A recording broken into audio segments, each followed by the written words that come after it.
Charcoal एक बहुत ही tough medium है क्योंकि इसमें ड्राइंग काफ़ी ज़्यादा फैलता है, तो स्मूथ लुक लाने में प्रॉब्लम फेस करना पड़ता है। हेलो आर्ट्स कैसे हैं आप लोग। तो बहुतों का कहना है कि चारकोल एक बहुत ही टफ मीडियम है। क्यों टफ है? क्योंकि इसमें ड्राइंग काफ़ी ज़्यादा फैलता है। दूसरा, इसमें लाइटनेस एंड डार्कनेस लाने में थोड़ा सा प्रॉब्लम फेस करना पड़ता है। और तीसरा, इसमें बहुत से लोगों को स्मूथ लुक लाने में प्रॉब्लम फेस करना पड़ता है। लेकिन मैं बता दूं, ये बस एक मिथ है, क्योंकि किसी भी चीज़ को सीखने के लिए जिस तरह हमें उसे टाइम देना पड़ता है, उसको थोड़ा सा प्रैक्टिस करना पड़ता है, उसके कुछ टेक्निक को समझना पड़ता है, उसी तरह से जब हम चारकोल ड्राइंग कर रहे हैं तो चारकोल ड्राइंग में भी हमें उसके टेक्निक को समझना काफ़ी ज़्यादा जरूरी है, तब जाकर कि हम एक रियलिस्टिक लुक की तरफ बढ़ सकते हैं। लेकिन रियलिस्टिक लुक जाने से पहले हमें कुछ बेसिक प्रैक्टिस करना जरूरी है कि किस तरह से हम डार्कनेस एंड लाइटनेस को समझेंगे, कैसे हम उसके बेसिक शेप्स को लेकर के आएंगे, वो सारा चीज़ हमें समझना जरूरी है, तब जाकर के हम रियलिस्टिक लुक की तरफ बढ़ सकते हैं। लेकिन मैं कुछ आज बेसिक नहीं प्रैक्टिस करने वाला हूं, आज कुछ टफ मीडियम लेकर के प्रैक्टिस करने वाला हूं और उसमें बहुत सारी चीज़ों को मैं कवर करने वाला हूं। लेकिन उसके बाद भी आपको कुछ डाउट होता है तो आप बेझिझक कमेंट में पूछ सकते हैं, मैं उसका आंसर जरूर दूंगा। और कुछ प्रैक्टिस चाहिए तो मैं उसके लिए अलग से वीडियो भी ले आऊँगा। तो चलिए आज हम लोग कुछ प्रैक्टिस करते हैं। आज हम लोग महादेव का कुछ ड्राइंग बनाने वाले हैं और उसको किस तरह से एक स्मूथ लुक देंगे, कैसे हम रियलिस्टिक लुक की तरफ बढ़ेंगे, वो सारा चीज़ कवर करने वाले हैं। तो चलिए वीडियो को स्टार्ट करते हैं। तो पहले देखते हैं हम लोग इसमें क्या क्या टूल यूज करेंगे। तो पहला है चारकोल पेंसिल। आप कोई भी ब्रांड का चारकोल पेंसिल ले सकते हैं। दूसरा एक कटर ले सकते हैं इसको शार्प करने के लिए। और तीसरा, इसमें आप मोनो जीरो इरेजर या फिर नॉर्मल कोई भी इरेजर आप ले सकते हैं इरेज करने के लिए। प्लस 2 ब्रश ले रहा हूँ, एक थोड़ा सा बड़ा साइज, एक थोड़ा सा छोटा साइज। और ये मेकअप ब्रश है क्योंकि ये थोड़ा सा सॉफ्ट होता है।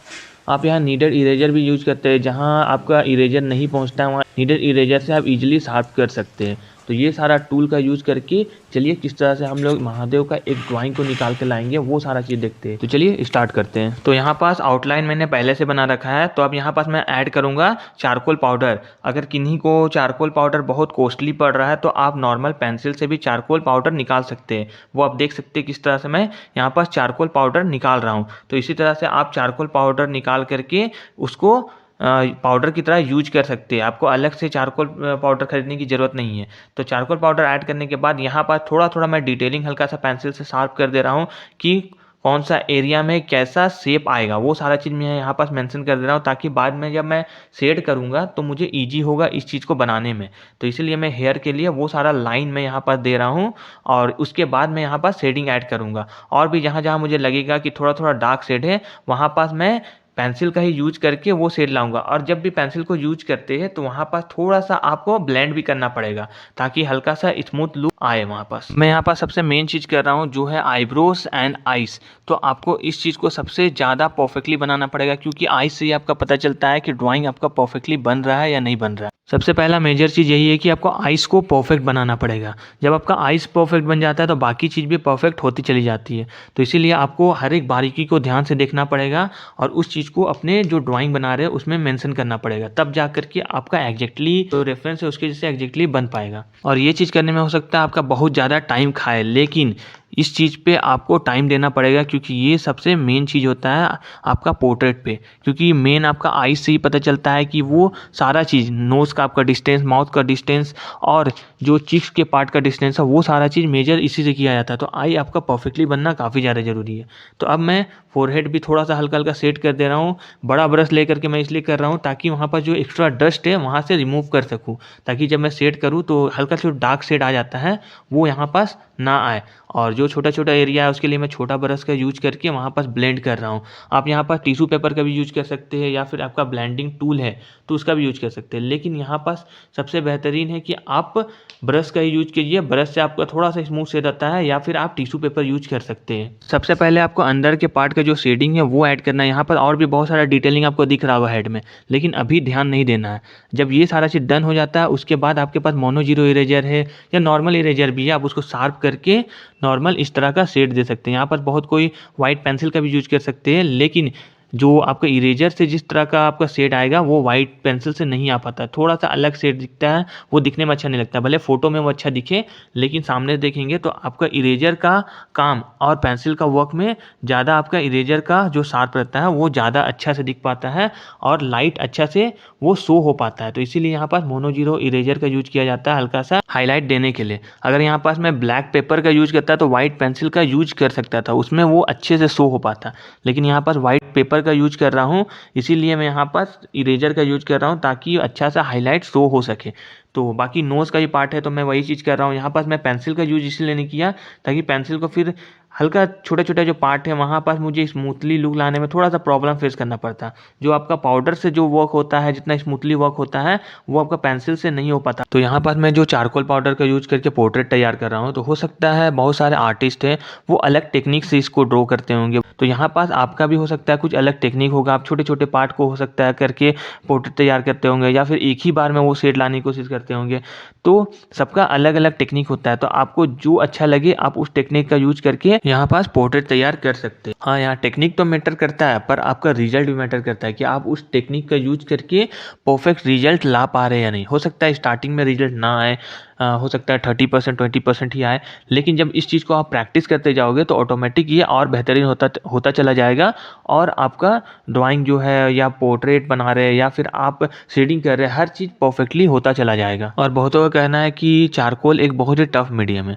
देखिए यहाँ पर सारा खेल प्रैक्टिस का है कि आप कितना ज़्यादा प्रैक्टिस कर रहे हैं और टेक्निक के साथ जब प्रैक्टिस आप करते जाओगे तो ऑटोमेटिक आपका जो पोर्ट्रेट जो भी चीज़ आप बना रहे हो वो परफेक्टली होता चला जाएगा। फिर और क्या प्रॉब्लम आता है कि चारकोल पाउडर बहुत ज़्यादा फैलता है, तो यहाँ पास मैं भी शेड कर रहा हूँ तो हो सकता है मेरा हाथ से वो फैल जाए। तो यहाँ पास आपको उस टाइप का ही हाथ को थोड़ा सा ऊपर रख करके ही ड्रॉ करना है ताकि आपका जो चारकोल है वो हाथ में ना लगे। यहाँ पास आप ग्लव्स भी यूज कर सकते हैं, ग्लव्स आप पहन सकते हैं, ऑनलाइन आपको ग्लव्स मिल जाएगा, तो आप वो परचेस करके उससे बनाएंगे तो आपका जो चारकोल है वो फैलेगा नहीं। और अगर हाथ ऊपर रख करके बना सकते हैं तो वो परफेक्ट है।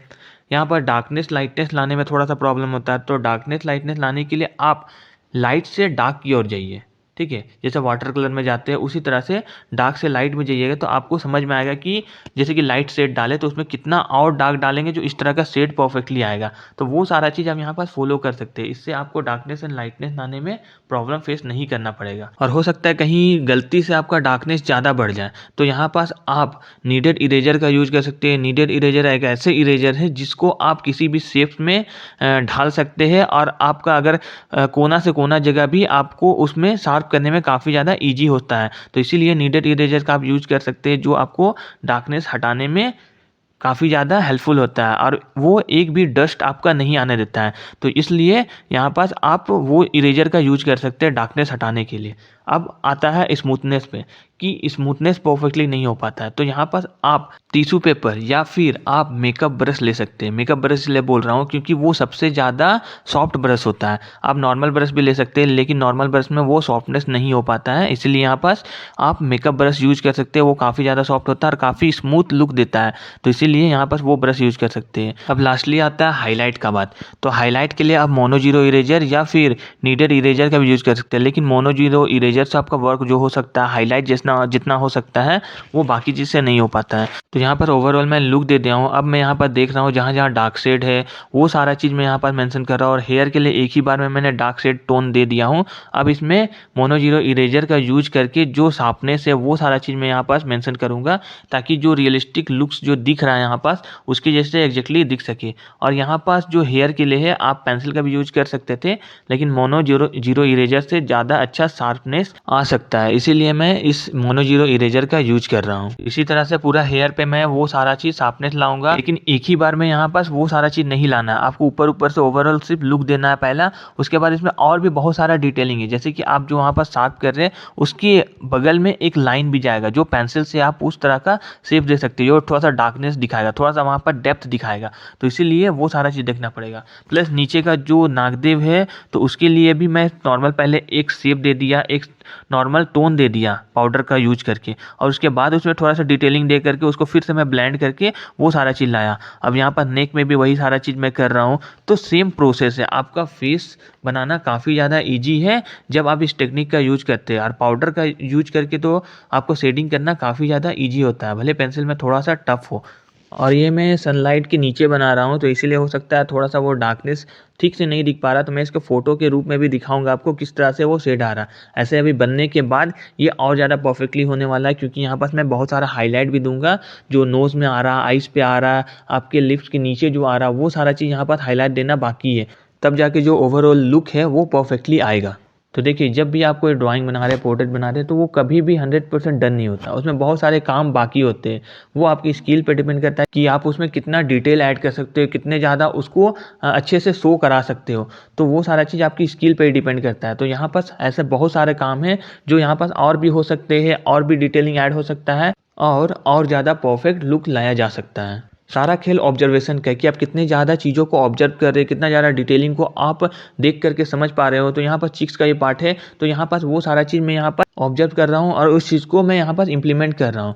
तो इस वीडियो में मैंने काफ़ी कुछ कवर किया है। आई होप कि आपको ये सारा चीज़ समझ में आया होगा। आप इस चीज़ को प्रैक्टिस ज़रूर कीजिएगा, क्योंकि प्रैक्टिस से ही आप परफेक्शन तक जाओगे। तो ये सारा चीज़ प्रैक्टिस ज़रूर कीजिए।